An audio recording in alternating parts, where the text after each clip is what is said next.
ምቀኝነት ሲያውረው ምን ያደርጋል? እከሌን ሐያቱን ማበላሸት አለብኝ። በትምህርት ላይ እየደረሰ ነው አይደል? አዎ ቤት እንዲቀመጥ ማድረግ አለብኝ። መተት አሰራለሁ፣ ድግምት አሰራለሁ ብሎ ጠንቋ ቤት ይሄዳል። እሱን ትዳር ከሆነ ትዳሯን እንድትፈታ ታደርጋለች። ሴትም ከሆነች ስራው እንዲበላሽበት ያደርጋል። ሱቁ እንዲታሸግበት ያደርጋል። ከአካባቢው እንዲፈናቀል ያደርጋል። በምን? በምቀኝነት። ቆንጆ ሴት በቆንጆ ሴት ነው የምትቀነው። ወንድ በወንዱ ነው። ነጋዴ በነጋዴ ነው። ተማሩ በተማሪ ነው። ባለስልጣኑ በባለስልጣኑ ነው። ሁሉም ባለበት ፊልድ ነው። ምን ያለው ልጄን እኮ ባለቤቴ ልጄ ነው ስላለች እንጂ ከኔ ትውለደው ከሌላው ትውለደው አላውቅም። ሸሃዳ ያለ በአጠቃላይ ወንድማችን እህታችን፣ የእሷ ጭንቀት የእሱ ጭንቀት ይሰማናል። የእነሱ ደስታ ያስደስተናል። ሰሃባ ነበረ ነብዩ ጀነት የመሰከሩለት። ከመስጊዱ በር ሲገባ አንድ ቀን አሁን የጀነት ሰው ይመጣል አሉ። አንድ ሰሃባ ገባ። በሁለተኛው ቀን ሲደግሙ ያው ሰሃባ ገባ። በሶስተኛው ቀን ሲደግሙ ራሱ ሰሃባ ሲገባ የአምር ኢብኑ አልዓስ ልጅ የሆኑት አብዱላህ ኢብኑ አምር ኢብኑ አልዓስ ጀነት የገባትና ስራ ለሊት መስራው ልዩ ዒባዳ አለ፣ እሷን ማጣራት አለብኝ የሆነ ሲስተም ፈልጌያል። ሄደና ቤትህ ትንሽ ጊዜ ልቆይ ነበር ትፈቅድልኛለህ ወይ? ከቤተሰብ ጋር ትንሽ አትስማሙ? ችግር የለም ሰሃቦች አይደል ቤቴ ቤትህ ነው አብሽራ ገባ። እሱ ምንድነው ጀነትን ፈልጎ ነው ሌላ ነገር አይደለም። ለሊት ተነስቶ እንደዚህ የተኛ መስሎ እየከፈተ ያለ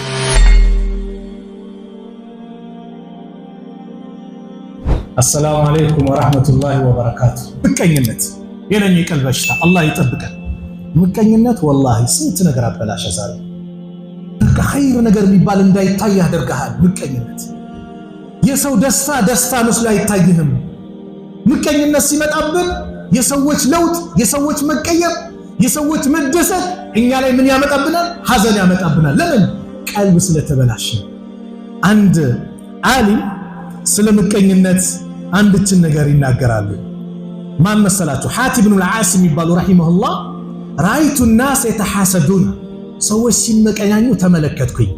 فنظرت في قوله تعالى የአላህ ንግርን ደግሞ ስመለከት نحن قسمنا بينهم معيشتهم في الحياة الدنيا በዱንያ ሀያት እኮ እኛ እነሱ መዒሻ ኑሯቸው ሪዝቃቸው ምን ብለናል? አከፋፍለናል። የሚሰጠው ማን ነው? አላህ ነው። ምን አሉ ታዲያ? فتركت الحسد በዚህ ጊዜ ምቀኝነትን ተውኩኝ። ለምን? የአላህ ማከፋፈል ሪዝቁ የሚሰጠው አላህ ነውና በሱ በአላህ ስጦታ መጥላት መስሎ ስለታየኝ በዚህ ምክንያት አቆምኩኝ። ሰው ከተጻፈለት ውጪ ያገኘ ነገር ግን ምቀኝነት ሲይዘው ምን ይሆናል? የአላህ ባሪያዎች ላይ ይመቀኛል። ምቀኝነት በተደጋጋሚ በብዙ ሚዲያ እንደምናገረው ቀልብን ከማቆሸሽ አልፎ ወደ ኩፍር ነው የሚወስደው። ልብ በል ኩፍርን ሁላችንም እንጠላለን። ጀሃነም መግባት ሁሉም ይጠላል።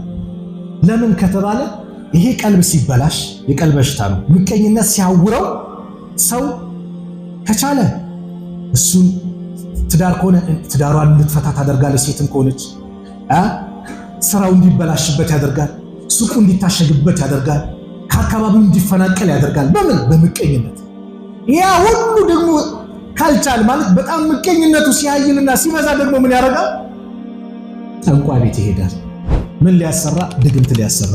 ልብ በሉ ማንኛውም ሰው ድግምት ሲያሰራ ከመሬት ተነስቶ አይደለም፣ መጀመሪያ እቺ ስትበላሽ ነው። ቀልብ ምቀኝነት ሲያውረው ምን ያደርጋል? እከሌን ሐያቱን ማበላሸት አለብኝ። በትምህርት ላይ እየደረሰ ነው አይደል? አዎ ቤት እንዲቀመጥ ማድረግ አለብኝ። መተት አሰራለሁ፣ ድግምት አሰራለሁ ብሎ ጠንቋይ ቤት ይሄዳል። በእስልምና አስተምሮ ጠንቋይ ቤት መሄድ ድግምት ማሰራት ደግሞ ኩፍር ነው። የቁሉ ረሱሉ ዓለይሂ ሰላቱ ወሰላም መን አታ አራፈን ፈሰደቀሁ ቢማ የቁል ፈቀድ ከፈረ ቢማ ኡንዚለ ዓላ ሙሐመድን ሰለላሁ ዐለይሂ ወሰለም። አንድ አውቃለሁ ባይ ቤት ጠንቋይ ቤት ሄዶ የጠንቋዩን ንግር እውነት ብሎ ከተቀበለ በሙሐመድ በተወረደው ቁርአን ክዷል አሉ ነብዩ ሰለላሁ ዐለይሂ ወሰለም። መካር ነው፣ በቁርአን መካር ነው፣ ኩፍር ነው ማለት ነው። ጠንቋይ ቤት ሄዳ ለምን? በቃ እሱ ሲገባ ሲወጣ ማየት እሱን ያስጠላኛል፣ ከትምህርቱ ማስተካከል አለብኝ፣ ትዳሯ እንዲፈርስ ማድረግ አለብኝ ትላለች። ደግሞ ሁሉም መሰሉ ላይ ነው። ቆንጆ ሴት በቆንጆ ሴት ነው የምትቀነው። ወንድ በወንዱ ነው። ነጋዴ በነጋዴ ነው። ተማሩ በተማሪ ነው። ባለስልጣኑ በባለስልጣኑ ነው። ሁሉም ባለበት ፊልድ ነው ምን ያለው? ምቀኝነት ያለው ባለበት ፊልድ። ንግዱ ሲጧጧፍ፣ ደንበኞች ሲመጡ፣ አላህ ርዝቁን ሲከፍትለት እንዴት ይላል? ምን ይመራል? ውስጥ ይቃጠላል፣ መበላሸት ይመጣል። እንዴ ይሁዳዎችን እኮ ይሁዳ ያደረጋቸው ይሄ ምቀኝነት ነው እንጂ የነብዩ ሰለላሁ ዐለይሂ ወሰለም መልእክተኝነትን ወላሂ በደንብ ያውቃሉ። ለምን በተውራት በእንጂል በደንብ ተገልጾላቸዋል። ያዕሪፉነሁ ከማ ያዕሪፉነ አብናአሁም ልጆቻቸውን እንደሚያውቁት የእኛን ነብይ አለይሂ ሰላቱ ወሰላም በደንብ ያውቁታል። አንተ ልጅህን እኮ በአላህ ጀርባውን አይተህ ትለየዋለህ። አብዱላህ ኢብኑ ሰላም ይሁዲ ነው እንደምታውቁት። እስልምናን ተቀብሎ ይሄ የቁርአን አንቀጽ ስለወረደ ልጆቻቸውን ከሚያውቁት የበለጠ ያውቁታል የሚለውን የቁርአን የተረዱ ሰሃቦች ጥያቄ ጠየቁት። እንደው ነብዩን አለይሂ ሰላቱ ወሰላም ልጆቻችሁን ከምታውቁት የበለጠ ታውቃላችሁ እንዴ ሲል ከዛ በላይ ነው እንጂ ነብዩን ማምናቃቸው አለ። ልጄን እኮ ባለቤቴ ልጄ ነው ስላለች እንጂ ከኔ ትውለደው ከሌላው ትውለደው አላውቅም ማለት በዚህ ተራጠር እርግጠኛ አይደለም። በነብዩ ግን ምንድነው ሰለላሁ ዐለይሂ ወሰለም እርግጠኛ ነን። ታዲያ ምን ከለከላቸው? ሐሰደ ሚን ኢንዲ አንፉሲሂም እንዳለው በውስጣቸው ያለ ምቀኝነት በሽታ ነብዩን እንዳይከተሉ አድርጋቸው። ለምን ከአረቦች መጣ? ለምን ከበኒ እስራኤል አልመጣም? ማለት ምቀኝነት። ዛሬ ምቀኝነት እኮ ሰው በሰው ደስታ መደሰት አለብን ብለናል። እንደ እስልምና አስተምሮ ዓለም ላይ ያሉት ሙስሊሞች ለኛ ምንድናቸው? ወንድሞቻችን ናቸው አይደል? የነሱ ደስታ ያስደስተናል፣ የነሱ ሐዘን ያሳዝነናል። ሶሪያ ድል ስታገኝ ለምንድን ነው የተደሰተው ሙስሊም? አምባገነን ስርዓት ነበር፣ ሙስሊሙ የሚጨቆንበት ነበር። ብዙዎቹ እስር ቤት ብዙ መከራ ያዩበት ነው። ከዛም አልፎ ሀገራቸውን ትተው እዚህኛ ጭምር ሀገራችን የተሰደዱ የሶሪያ ወንድሞቻችንና እህቶቻችን አሉ። በየሀገሩ ነው የተበተኑት። እንደውም እኛ ሀገር የመጡት ጥቂቶቹ ናቸው። ቱርክ ላይ ከ4 ሚሊዮን በላይ ሶሪያዎች እዛ አሉ። ይሄ ለውጥ ሲመጣ ይሄ ድል ሲመጣ ዓለም ላይ ያለው ሙስሊም ተደስቷል። ያን ደስታ ደግሞ ያ ረብ ለፊልስጤም ወንድሞቻችንም አድርግልን ብለህ ዱዓ ስታደርግ ደግሞ ደሙም ይፈላል ይቃጠላል ይላል። ያላወቁት ነገር ምንድነው? ኢስላም ማለት ዓለም አቀፍ ነው። በዘር የታጠረ አይደለም፣ በሀገር የታጠረ አይደለም። ኢነመል ሙእሚኑነ ኢኽዋ ሙእሚኖች እኮ ወንድማማቾች ናቸው። ሰልማንን ከፋርስ ያመጣ ዲን፣ ቢላልን ከሀበሻ፣ አቡበከርን ከቁረይሽ፣ አብዱላህ ኢብኑ ሰላምን ከይሁዲ አምጥቶ አንድ ቦታ እንዲቀመጡ እንዲያወሩ ያደረጋቸው ከሊመቱ ላኢላሃ ኢለላህ ነው። ሸሃዳ ያለ በአጠቃላይ ወንድማችን እህታችን፣ የሷ ጭንቀት የሱ ጭንቀት ይሰማናል፣ የነሱ ደስታ ያስደስተናል። መን ለም የህተመ ቢአምሪ ልሙስሊሚን ፈለይሰ ሚንሁም የሙስሊሞች ጉዳይ ያላስደሰተው ከነሱ አይደለም አሉ ነብዩ ሰለላሁ ዐለይሂ ወሰለም። ኢብኑ ተይሚያ ረህመቱላሂ ዐለይሂ ምን ይላሉ? የሙስሊሞች ደስታ ካላስደሰተው፣ ሐዘናቸው ካላሳዘነው የሙስሊሞች አይደለም። ስለዚህ ምቀኝነት እንዳልኳችሁ እዚህ ደረጃ ደርሳል። ጥላቻ ሰው ላይ መጥፎ ነገር እንድታደርስ አደጋ እንድታደርስ አካባቢ ላይ ማየት አልፈልግም፣ ከዚህ ውጣ ይጥፋልኝ። ለምን ቀልብኗ ተበላሽ። እስልምና ይሄንን ነው እንትን እያለን ያለው ይሄንን ነው። ከናንተ ይውጣ። የአላህ መልእክተኛ ሰለላሁ ዐለይሂ ወሰለም አሉ ኢያኩም ወልሐሰድ አደራችሁ ምቀኝነትን ተጠንቀቁ። ፈኢነል ሐሰድ ምቀኝነት ያእኩሉል ሐሰናት መልካም ስራን ይበላል። ከማ ተእኩሉ ናሩል ኸጠብ ልክ እሳት እንጨትን ጭፍድድ አድርጋ እንደምትበላ መልካም ስራችሁን ታበላሽባቸዋለች። ሱረቱ ፈለቅ ላይ ከባድነቱን ሲገልጽ ቁል አዑዙ ቢረቢል ፈለቅ ቦህን ቀዳጅ ሆኖ በሱ እጠበቃለሁ። ሚን ሸሪ ማ ኸለቅ ከፍጡራኑ ተንኮል በአጠቃላይ ከዛስ ሚን ሸሪ ማ ኸለቅ ወሚን ሸሪ ጋሲቅ ኢዛ ወቀበ ወሚን ሸሪ ነፋሳቲ ፊል ዑቀድ ወሚን ሸሪ ሐሲድ ኢዛ ሐሰድ ሚን ሸሪ ማ ኸለቅ ሁሉንም ያካትታል። ከዛ ተፊ ቢሆኑት ደጋሚ ሴቶችን እጠበቃለሁ ካለ በኋላ መጨረሻውን በምንዘቀው ወሚን ሸሪ ሐሲድ ኢዛ ሐሰድ ምቀኛ በተመቀኘ ጊዜ ባንተ እጠበቃለሁ። ለምን? የምቀኛው አደጋ ካንተ ጋር ጸብ የለውም። ለምን ተቀየርክ? ለምን ተለወጥክ? እዚህ ጋር ማዲያት ነበረ ለምን ጠፋ? ይሄ ነው ወላሂ ደም ነው የሚተከታው። መጥፎ ነው እንዴ! እንኳን እሱ አይደለም የአላህ መልእክተኛ ነው ሰለላሁ ዐለይሂ ወሰለም አዲስ ልብስ የለበሰ ሰው ካያችሁ፣ አዲስ ልብስ የለበሰ ሰው ስታዩ ምን በሉ ነው ያሉት? ዱዓ አድርጉ አይደል?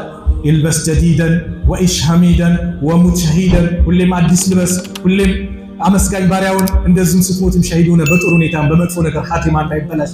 ይሄ ነው ዱዓ እንጂ ጌታ መጣው ምን አገባ?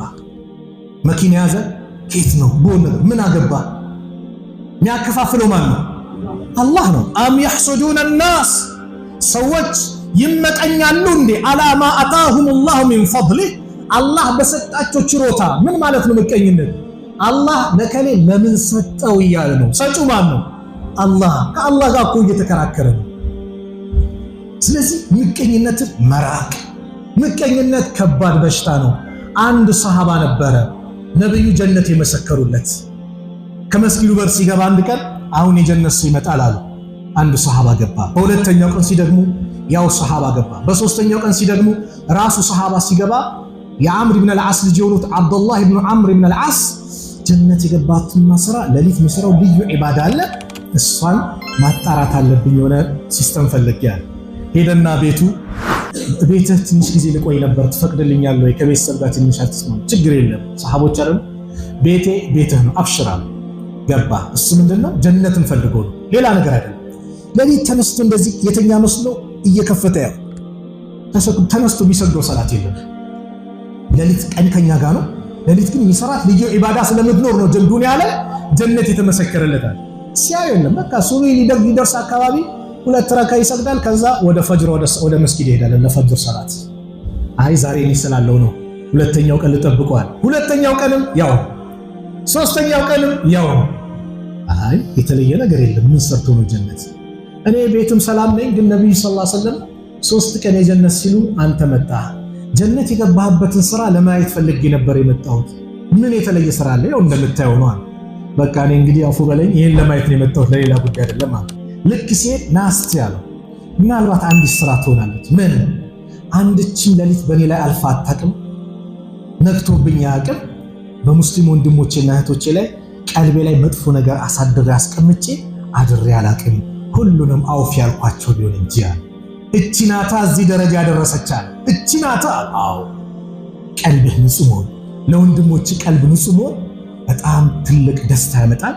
ስለዚህ ሐቂቀተን ያስኩት ብዙ ነው። ከቆየን ግን ምን ያደርገናል? ርሳት ሄዳል። ስለዚህ ሌላኛውን የቀልብ በሽታ ሌላ ርዕስ እንሰጠውና ራሱን የቻለ በጣም ሰፊ ስለሆነ የዛሬ 15 አላህ ካለ እንገናኛለን። ምቀኝነትን ግን እንራቅ። ምቀኝነት እንቅልፍ ያጠፋል። ልብ በሉ፣ እንቅልፍ የለም። ለምን? ማታ ነገ ደግሞ እነከሌለ ምን ላድርግ፣ እንዴት ከሱቃቸው እንዲታሸግባቸው ከቤታቸው እንዴት እንዲወጡ እንዴት ላድርግ፣ እንቅልፍ የለውም። ምቀኛ ይባላል። ለራሱም አይጠቅምም ለሰውም አይጠቅምም ይባላል። በምን መሰላችሁ? አንድ ቂሳ ላይ አንተ የፈለግከውን ሀብት ጠይቅ፣ ለጎረቤት ግን አንተ ከምትጠይቀው እጥፍ ይሰጠዋል ተባለ። ይሄ ምቀኛ ሰው ለምንድን ነው ለጎረቤት እጥፍ ይሰጠዋል? አረ ጠይቅ አንተ የፈለግከውን። 2 ሚሊዮን ብር ከጠየቅ ለጎረቤት ስንት ነው? 4 ነው፣ እጥፍ ነው ተባለ። ለጎረቤት እጥፍ? አዎ። ለምን? ምን አገባ ጠይቅ። አላህ ይሄ ምቀኛ አሰላሰልና ለጎረቤት እጥፍ የሚሰጠው ከሆነ እንግዲያውስ የኔ እጥፍ የሚያገኝ ከሆነ የኔ አንድ አይን ይጥፋ አለ። የጎረቤቱ ስንት አይን እንዲጠፋ? 2 አይን እንዲጠፋ። ወሚን ሸሪ ሐሲድ ኢዛ ሐሰድ። ከምቀኛ አላህ ይጠብቀን። ቀልባችንን ንጹህ አላህ አድርግልን። ቀልባችንን ንጹህ አላህ አድርግልን። አላህ ሱብሓነሁ ወተዓላ ከቀልብ በሽታ አላህ ይጠብቀን። ከእንደዚህ አይነት የቀልብ በሽታ ማለት ከባድ ካንሰር ነው፣ የማይለቅ ከባድ በሽታ ነው። አላህ ይጠብቀን። ንጹህ አላህ አድርግልን። ንጹህ አላህ አድርግልን። ከኩራት አላህ ይጠብቀን። ሰው ላይ ከመንቀባረር አላህ ይጠብቀን። ሰው ላይ ከመኩራት አላህ ይጠብቀን። የአላህ ባሪያዎች ላይ ከመመጻደቅ አላህ ይጠብቀን። ንጹህ ቀልብ አላህ ይለግሰን። ነገ የውመል ቂያማ የሚድነው ኢላ መን አተላህ ቢቀልብን ሰሊም ተብሏል። ሰላማዊ ቀልብ አላህ ያድርግልን። ንጹህ አላህ ያድርግልን። የሁላችንም መጨረሻ አላህ ያሳምርልን። ከምቀኝነትም አላህ ይጠብቀን። በወንድሞቻችን ደስታ የምንደሰት አላህ ያድርገን። በእህቶቻችን ደስታ የምንደሰት አላህ ያድርገን። አላህ ሱብሓነሁ ወተዓላ ለሰዎች ኸይር ነገር የምንመኝ፣ ለሰዎች ኸይር ነገር የምንፈልግ፣ የሚያስደስተን፣ የሚያስፈልገን፣ የሚያስብ ቀልብ አላህ ይለግሰን። የተጨነቀውን ከጭንቀት አላህ ነጃ ይበለው። ስራው የተበላሸበትን ስራውን አላህ ያስተካክልልን። የታመሙብን ቤተሰቦቻችን አላህ ያሽርልን። የሞቱብን ደግሞ የጀነት አላህ ይበላል። ከቀብር ቅጣት አላህ ይጠብቃቸው። በሀያት ያሉትን ወላጆቻችን ከአፊያ ጋር ከጤና ጋር ከመልካም ስራ ጋር እድሜያቸውን አላህ ያርዝምልን። አላህ ሱብሓነሁ ወተዓላ ሀገራችንን ሰላም አላህ ያርገው። በደቡብም በምስራቁም በሰሜኑም በምዕራቡም በሁሉም የሀገራችን ክፍል ሰላሙን አላህ ያሳማል። ሰላም አላህ ያርግልን። ሰላም አላህ ያርግልን። የምንዋደድ አላህ ያድርገን። የምንተሳሰብ አላህ ያድርገን። አንዱ የሚያዝን ለአንዱ የሚጨነቅ አላህ ያድርገን። ለሰው የምንጨነቅ አላህ ያድርገን። ዓለም ላሉት ሙስሊሞች ከመከራ ከጭንቀት አላህ ነጃ ይበላቸው። ሶሪያ ላይ የመጣውን ድል ዘላቂ አላህ ያድርገው። ዘላቂ አላህ ያድርገው። እዛም ጎረቤት ያሉ ሀገሮች ይህንን ድል የሚያገኙ አላህ ያድርጋቸው። ፍልስጤምን አላህ ይነስራቸው። ጋዛ ላሉት ሙስሊሞች አላህ በቃቸው አላህ ይበላቸው። ህፃናት በረሃብ እያለቁ ነው፣ በቃቸው አላህ ይበላቸው።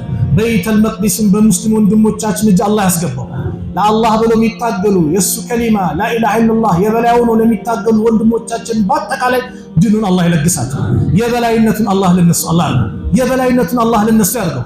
የኛን መጨረሻ አላህ ያሳምርልን። ለዲናችን የምንጨነቅ የምንለፋ አላህ ያድርገን። ዱንያ አኺራችንን ያማረ አላህ ያርግልን። ዱንያ አኺራችንን ያማረ አላህ ያርግልን። ያላገባውን ወጣት ጥሩ ትዳር አላህ ይለግስ። አሚኑ በዛ እዚህ ጋር ለሴቱም ሷሊ ትዳር አላህ ይለግሳቸው። ለሴቶች ሷሊ ባል አላህ ይለግሳቸው። ለወንዶችም ደግሞ ሷሊ ሚስት አላህ ይለግሳቸው። ልጅ የሌለውን አላህ ልጅ ይለግሰው። ያ ረብ ልጅ የሌለውን አላህ ልጅ ይለግሰው። ትዳር ይዞ በልጅ የተፈተኑ ልጅ አላህ ይለግሰው። አላህ ጭንቀቱን አላህ ያስወግድልን። ረበና አቲና ፊ ዱንያ ሐሰና وفي الآخرة حسنة وقنا عذاب النار وصلى الله على نبينا محمد وعلى آله وصحبه وسلم. السلام عليكم ورحمة الله.